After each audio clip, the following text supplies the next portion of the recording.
It is my pleasure to introduce our Mayor, Orrin Mahoney. Everyone, I think, in this room knows Orrin. When I came to Cupertino 8 years ago, he was very active, both as an employee at one of our major businesses here, HP, but also volunteering his time, working hard with the Chamber of Commerce and their leadership. He's worked hard at Rotary and been your president. And I would like to think that that's really the route to public service, is when you run out of other jobs to do and you have to just keep on going to the next level, running for office, and now serving as our mayor. It's a pleasure to work in a city with somebody as astute and as long-range thinking as Orrin Mahoney. And so looking forward to hearing your remarks, Orrin. Welcome.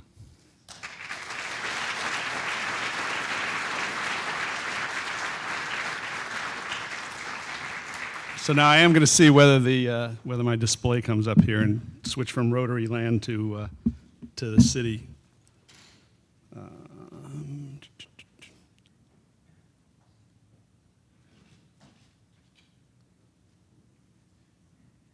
And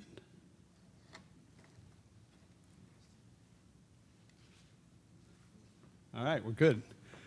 All right, so first of all, I want to again thank everybody here, the three organizations that put on this event, the Chamber, Rotary, and a city. And you've heard earlier, and you're going to definitely get that message out of my State of the City.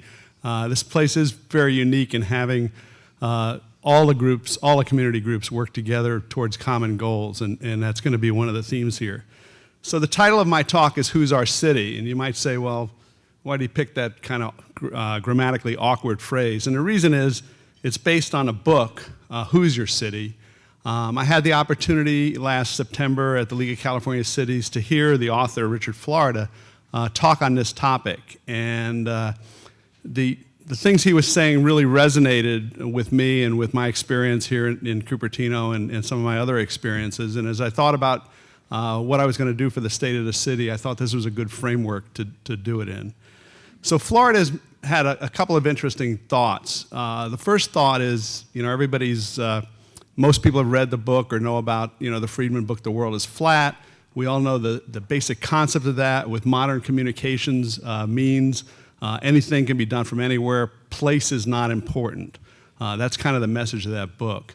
And Florida doesn't agree with that, I think a lot of people in this room won't agree with that. If you remember that, a few years ago, it was going to be, since communications was there, all the people were going to move out of Silicon Valley and move to Stockton and Modesto, whatever. That didn't exactly happen, and it's certainly not happening right now. So Florida's message is, in fact, the world is very spiky, is the term he calls it. And if you look at a couple of different ways of looking at it, the first here is population. Population centers are definitely not evenly distributed. There's, big gaps, obviously, in Africa and stuff. But more interesting is light emissions. And this is really a proxy for economic activity. You've all seen the pictures from outer space with, different amounts of light glowing. And that's kind of a proxy for economic activity. And it's probably more interesting.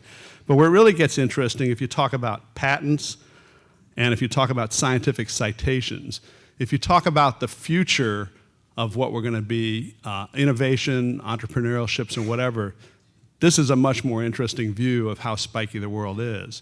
So we may have spikes in Beijing and Delhi and London and certainly Silicon Valley and back on the East Coast. But when you get out of that area, on any of those countries, that goes down really fast. The next interesting point that Florida made is this point about the chicken or the egg. Do people follow the jobs, or do the jobs follow the people? And traditional wisdom is that people go where the jobs are. And his breakthrough in that thinking was he originally was a professor at Carnegie Mellon in Pittsburgh. And at that time, one of the things, if you go back to the previous slide about kind of, the innovative areas, they're all started out clustering around a university, typically. Silicon Valley started with Stanford, spun off HP, et cetera, et cetera. The East Coast did the same thing with the universities around the Boston area, and around the world, I think that's true. Pittsburgh went through a big transformation a few years ago from an old Rust Belt steel-making city to a pretty modern city now. And a lot of that is because of the universities that are there, Carnegie Mellon University, University of Pittsburgh. And therefore, they spun off innovative companies and they grew up around there and the model was working. What really was the epiphany for Florida, for the author of Florida in this was a few years after that he had moved back to Boston, and he picked up the paper one morning and read, in the business section that basically, I forget the company's name, but it was the poster child for that spinoff in Pittsburgh was moving to Boston. And he couldn't understand it. It's like, well, why would you do that? It's certainly not because it's cheaper to be there. It's not because it's easier to do business there. The answer is that that's the place, as a place, that could attract and retain the type of people that they wanted to employ in their company. And we've got examples of that right here in Cupertino. Apple and HP have already said that they're committed to staying in Cupertino and actually expanding in Cupertino. Not because they love us on the city council, not because we're the easiest people to do business with, but this is a place, in fact, where people the type of people that they want to attract and retain want to live. And this is a quote out of Florida's book. I'll let you read it, but basically it just really says that. In other words, what's interesting about this quote, it doesn't say companies are competing, it says cities are competing. Cities around the world are competing for these kinds of people, and then the companies that want to have these kinds of people are going to go to those cities and stay in those cities. So what makes a great city? What makes a city that will attract and retain the type of people that we're talking about here? And he goes on to that in his book as well. And there's a survey they did called the Geography of Happiness, and they had 27,000 respondents to this, and they all ranked various factors. But in the end, those factors got grouped into 5 areas. Physical and economic security, basic services, leadership, openness, and aesthetics. So these are key things that I'm going to talk more about and how the city of Cupertino ranks on these. But before I do that, I'd like to take a high-level look at how the city reacts to these, a very high level.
So first of all, your applause is well deserved. That's due to Ray, Pete, and Robert, our audiovisual team for the city of Cupertino. For those of you who don't remember, they won a national award last year. They are the greatest people in the world to work with and did a fantastic job on this video and the rest of it.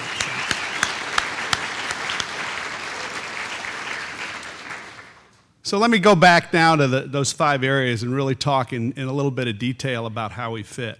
The first is physical and economic security, kind of on a Maslow thing. This is like the base level thing that a city should provide.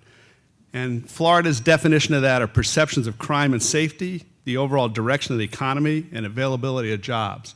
Let's take a look at how Cupertino fits there. Okay, public safety. You heard a little bit about how we're doing. These are some statistics. This is from the City of Cupertino's annual report, so they're kind of our fiscal year, which ended last June, but basically the trends stay the same. Basically, things are stable or decreased, which is great. The only area that's increased was burglary. A lot of that's automotive burglaries, and actually, that's probably the single area where you can do the best job. Don't leave your laptops out when you're parking at the Elephant Bar. So that's really what that increase is about. There were a series of thefts, and not just in Cupertino, but around the whole Bay Area and whatever, and that led to that decrease. So again, the Sheriff's Department continues to do an excellent job for us. They're a wonderful organization, but many people don't know that we have a special clause in our contract with them that really keeps them on their toes. And that's the Terry Calderon clause that says that instead of being in a dunk tank once a year, he's going to have to go into it every week if our statistics ever get worse. So Terry, thanks a lot. And thanks for being a good sport and being in a dunk tank at the Fall Festival last year.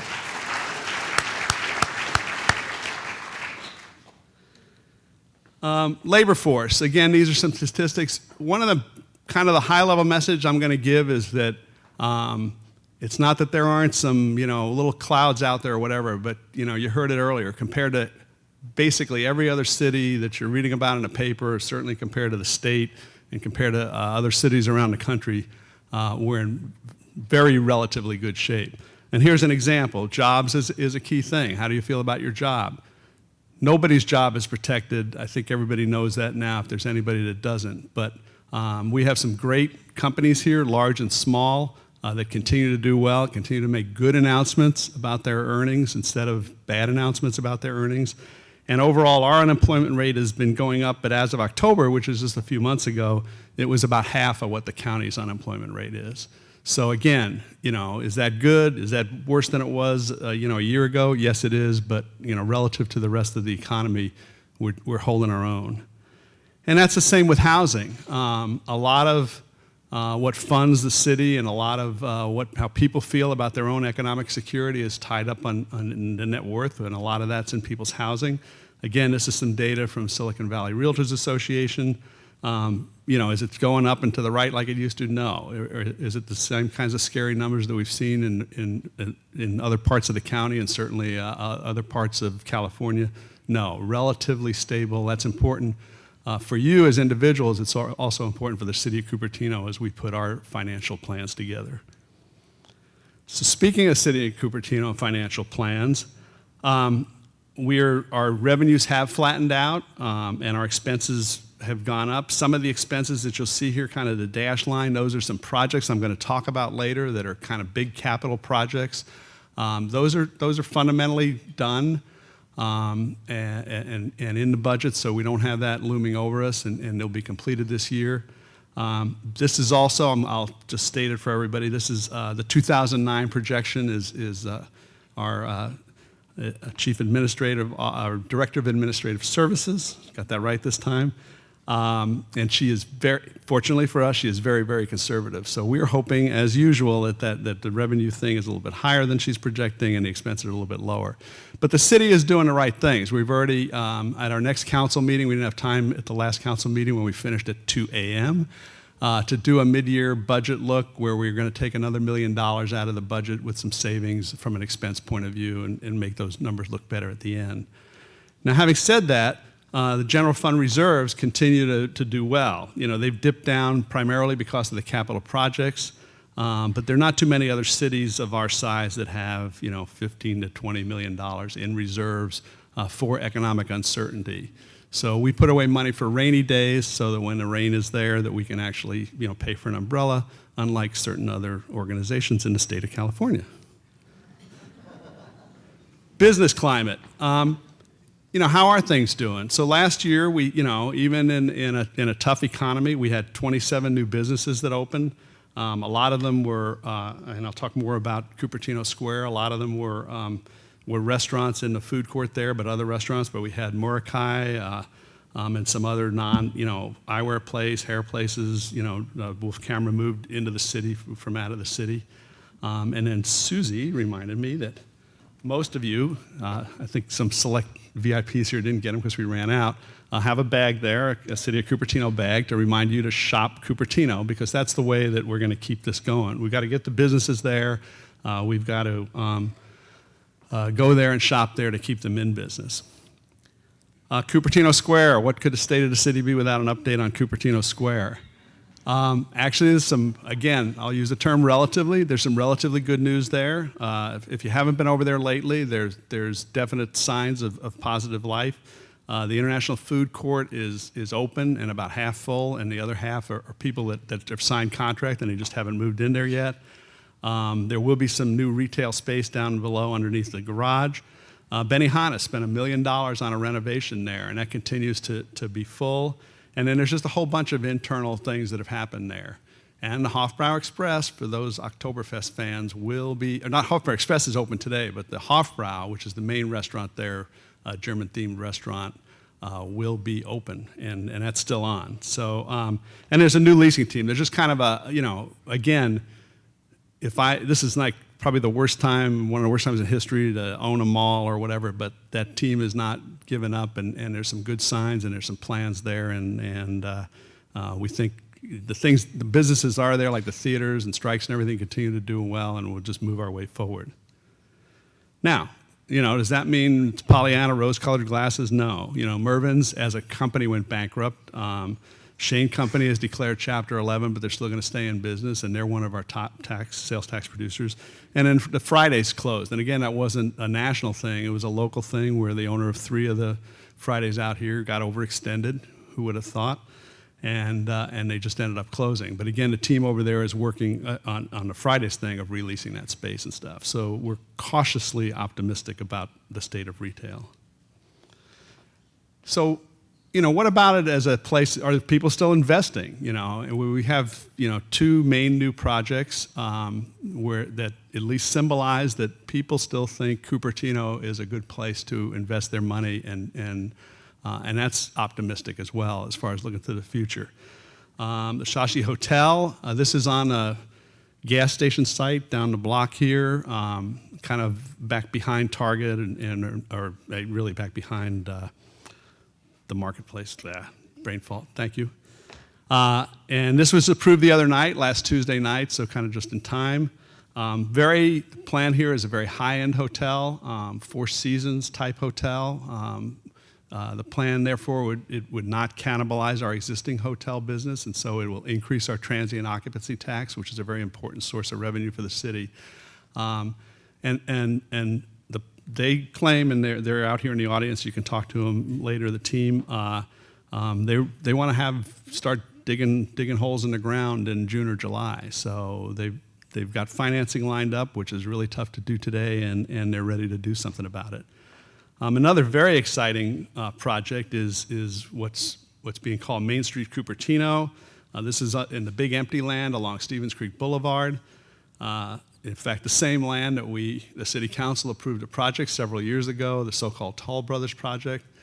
Now, at that time, I was one of the 3, it was a 3-2 vote, I was one of the 3 people that approved that project because I thought it was the best trade-off between some benefits that the city of Cupertino was going to get, a 3-acre park, some retail, and whatever. And the price you pay for that, or the trade-off you make, was some significant housing and therefore impact on the neighbors and perceived or real impact on the schools. At the time, I made that decision because I thought, well, this is the best project we're going to see, and if we let this go, it's going to be a mistake. A group of concerned citizens didn't like that or didn't feel that that was the right trade-off. There was a referendum, and that project, along with another project, got overturned. I'm here today to say, and I've said this in public and the city council as well, I was wrong. I think this project's a better project. I learned a lesson there. This project contains the biggest thing in here, if you can see on the left there, is the town square. Right to the left, it's got retail around it. It's got some senior level housing, so no impact on the schools, and it's got either an high-end athletic facility or some more retail. That town square is going to be the start of our downtown. I mean, people have been talking about a downtown for Cupertino forever. This is going to be, that square, just to scale it, it's 0.8 acres.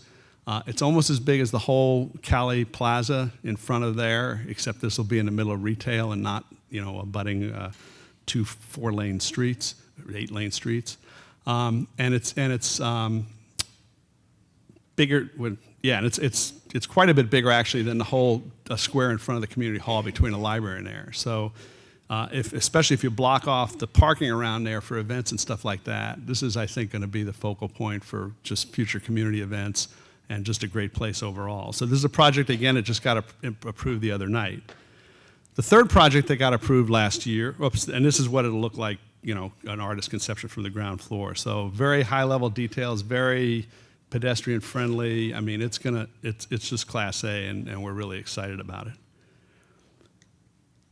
Oak Shopping Center. This slide was earlier in my presentation yesterday, and it didn't have a question mark on it. So just to show how real time this all is, we got a message. We got a message from the developer here saying that the hotel, and that's a picture, there's a hotel and office building that were approved by the council several months ago.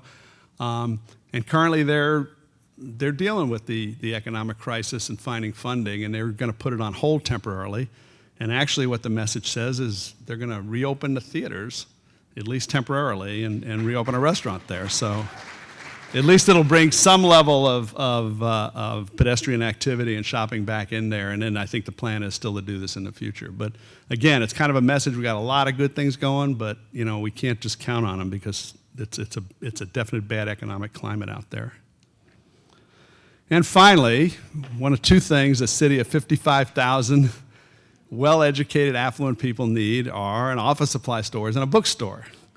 So one down, Staples is moving into the old Whole Foods, and that's going to be opening in a few months. I think they're starting to do their tenant improvements. So again, this is something that we've been talking about for a long time, and it's great to see it happen. It's great to see it happen in a tough economic environment. Basic services are, again, this is Florida's definition in the book: schools, healthcare, affordable housing, roads, and public transportation. Public transportation, I don't even think I have a slide in here on that because it's certainly not our strength, although I'll talk about the new bridge. But in affordable housing, we're making some small steps. In the other areas, as you know, we're A1. So schools, I'm not going to read all this. Our schools continue to be award-winning. Our schools are what keep our housing prices up. Our schools are what make this an especially attractive place for the kinds of entrepreneurial and innovative people that I talked about earlier. So this really plays together, and we want to continue to support those schools in any way that we can because it really comes back in every way into the community, and the high schools as well. Both sets of organizations are just first class and award winning, and I think everybody knows that. Basic services medical, we don't have a big hospital within the city limits, but we certainly have access to two of the key, premier medical facilities around. El Camino Hospital is going through a complete transformation where every building that was there will not be there when they're done. I've been on tours and stuff, and it's really going to be state-of-the-art in almost every way. And of course, Kaiser down the block, you got to look fast at the sign to know that you're not in Cupertino because it's right across the street from Cupertino. While I'm on the medical, I was reminded that there's just a public service announcement that there's a bone marrow registration thing going on at the library this week, And if you're interested in that, and it's a very worthy activity, Chris Wang, talk to Chris after, and she will give you more of the details about how to do that. Basic services, affordable housing.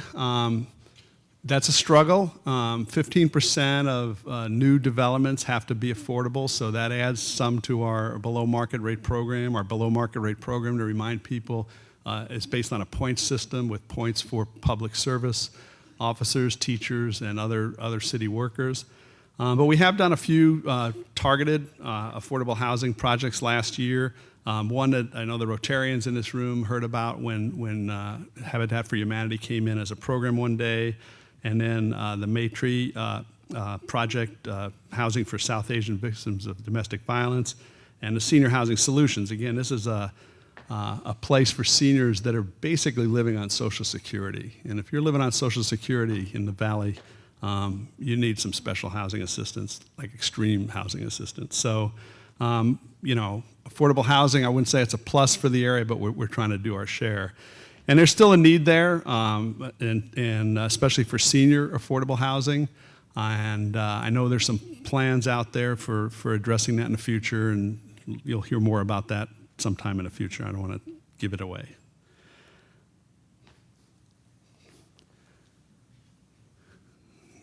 I think people know what this is. There was, for those of you who don't know, there was fortunately a time-lapse camera that was set up as the bridge was being built. I got to be sure I stop at the right place, so I'm going to stop talking for a second. But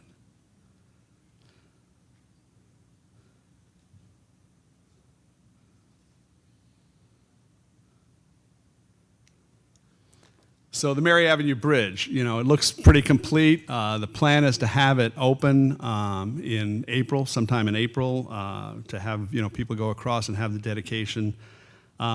This bridge would not exist if it wasn't for Ralph Qualls. So I'll just state that, you know, for a fact.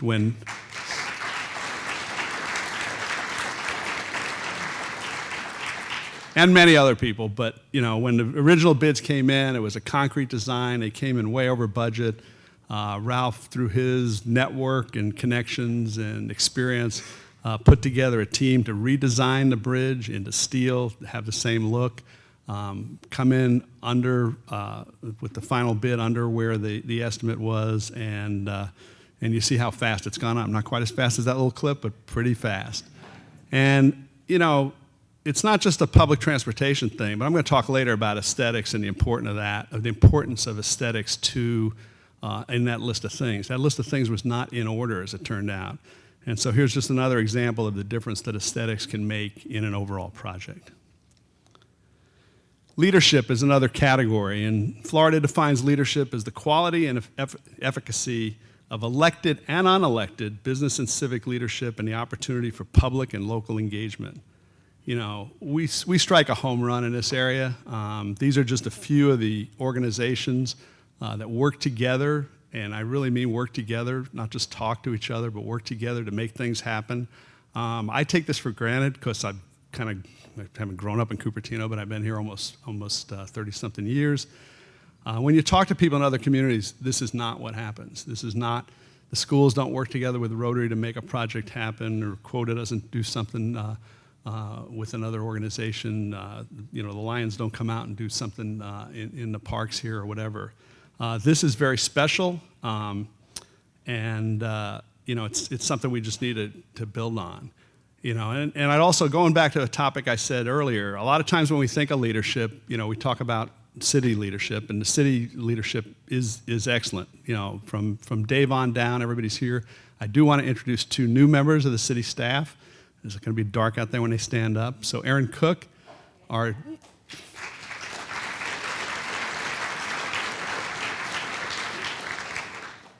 Aaron is environmental services manager. I'll pretend you're a manager. Environmental services. He's a new person that just came into the city about a month ago to head up our environmental services, our so-called green activity. It's very broad. This is obviously an area that has broad impact. If you look at the legislation that's coming down to us, And then the thing bottoms up from people on what they want to do. We needed somebody to coordinate that activity, and that's Erin, and get to know her better if that's a hot button of yours. The second new person I'd like to introduce is our city attorney nominee. I will use that term. Carol, if you'd stand up.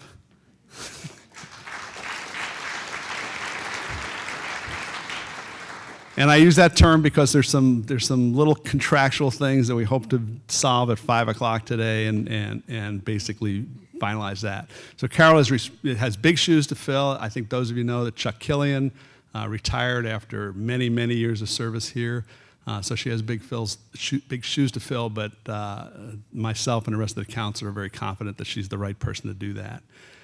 So, we've got great city staff in all different ways. We've got great people in all of the organizations here. And that's what I kind of call the establishment leadership, if you will, to use a kind of a corny phrase. But going back to the referendums and stuff, those organizations and people that got together there to disagree with me and some of the other council members about what the right thing was for the city, that was leadership too. I mean, they took the initiative to go out, put items on the ballot that is not easy to do, to see democracy in action. Since that happened, I'm glad to see many of them working together with us now, being our kind of community voice out there and being very constructive as we work forward. So that's a key part of leadership as well, a key part of what makes the city great. Openness, the level of tolerance for and acceptance of diverse demographic groups, including families with children, ethnic and racial minorities, senior citizens, immigrants, and gays and lesbians. Again, you heard it earlier, that this place is unique from that point of view. And Don's inspiration, we didn't practice ahead of time, but Don's inspiration was the perfect inspiration, in fact, for the message I'm delivering here. This place is unique, and it's not just, this is something we've got to deal with. This is something that we should embrace. I'll talk about that more later. This is what makes Cupertino unique and positions us as a great place to attract and retain those people in the future. Aesthetics, physical beauty, amenities, and cultural offerings.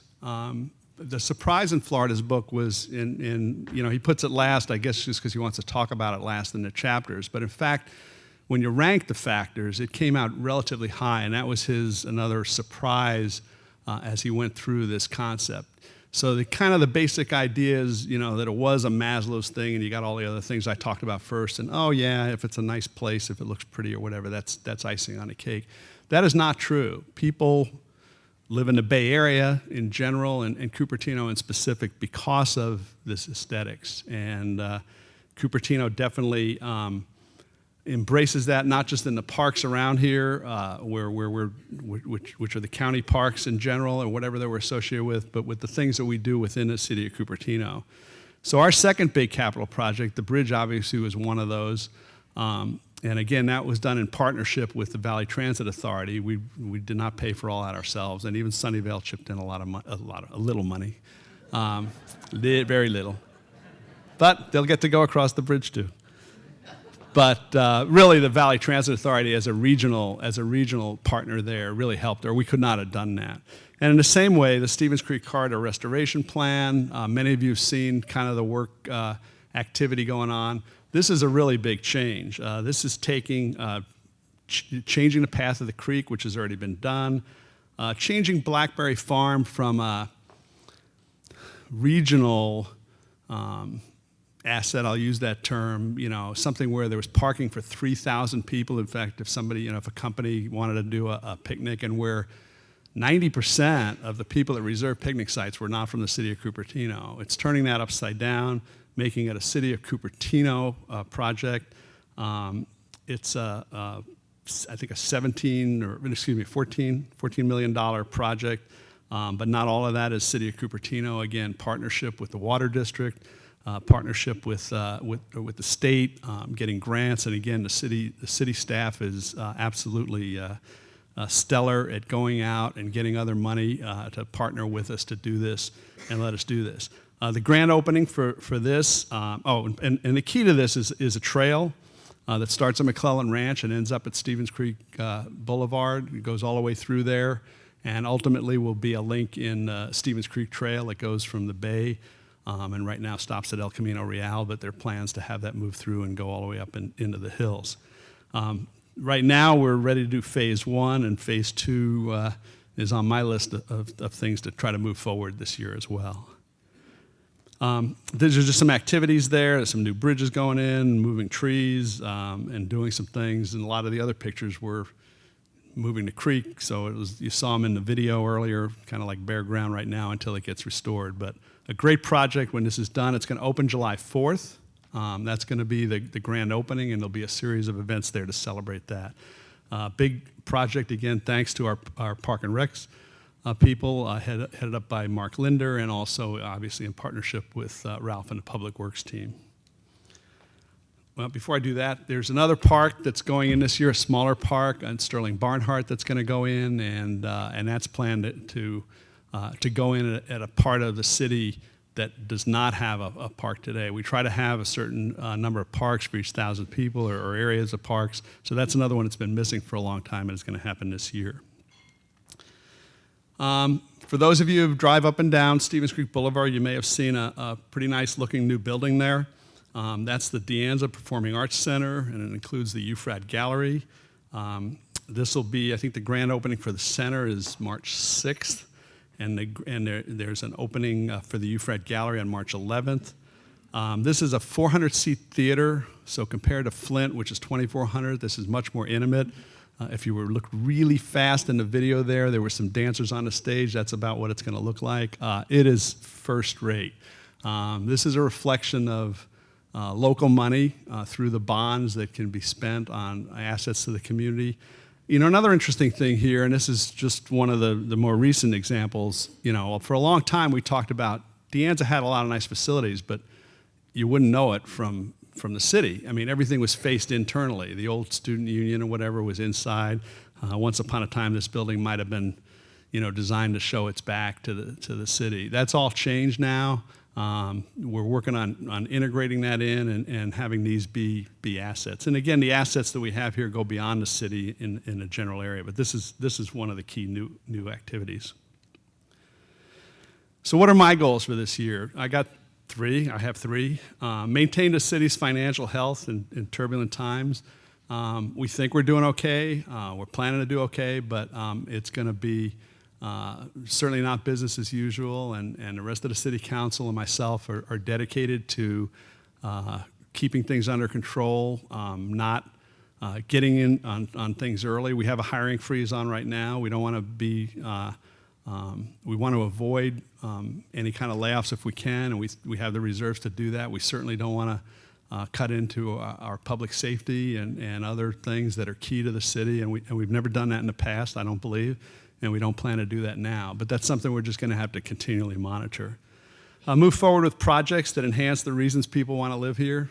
You know, most of those are in place now, and moving forward in most of those means, you know, going to the grand opening, which is a great thing to do.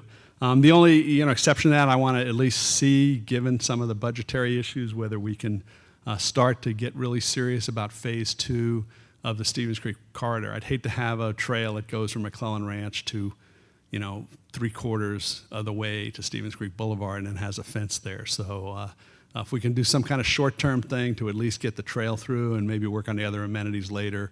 And I know we have, grant opportunities out there or whatever, but those are going to be harder to, from the state for sure, and some of the other organizations, those are going to be, I'm assuming, increasingly hard to get. And then third, build on the intercultural spirit that sets Cupertino apart and prepares us and our children to thrive in a modern world. I talked about that earlier, that having the groups that we have here work together, do things together, that just sets such a great example for our kids and the rest of the area on how things are going to be done, how things are going to be great in the future. So. You've heard me, that's my view, but let's just see some other external views of how we're doing here. So Ford's Magazine recently did a survey of America's most educated small towns. This is in the country. This is not on Santa Clara Valley. It's in the country. Cupertino is number 18, based on the number of advanced degrees. But their description of Cupertino, their capsule description, I thought was neat. Situated on the edge of several state parks, Cupertino's natural beauty, proximity to wine country, short commute to San Francisco and Santa Clara attracts Silicon Valley entrepreneurs and well-educated researchers. That's a great capsule. That sums it up right there. Top 20. This is from a few years ago, but I'm sure it's still the same. Again, in the whole country, number 7 in total number of patents. Just kind of going back to that theme that this is where the action is for innovation and entrepreneurialism, and that's of course based on our companies that are here, and as well as all the startup activity that continues to be here as well. This is from a few years ago, but I'm sure if they did the survey again, we'd probably move up in it. This was best towns for families, based on a whole set of criteria they put together, and in that one we were number 3, and this was a Bay Area one. So this is an interesting one. This is an ad that was in Harvard Business, an ad in the New Yorker for Harvard Business Review, which is a magazine, again, targeted at high-level CEOs and whatever. And I'll blow up what it says there, which is kind of fun. It says, you're already a valued member of a winning team when you work with Beijing, challenge Houston, debate Cupertino, and collaborate with New Delhi. So, yeah.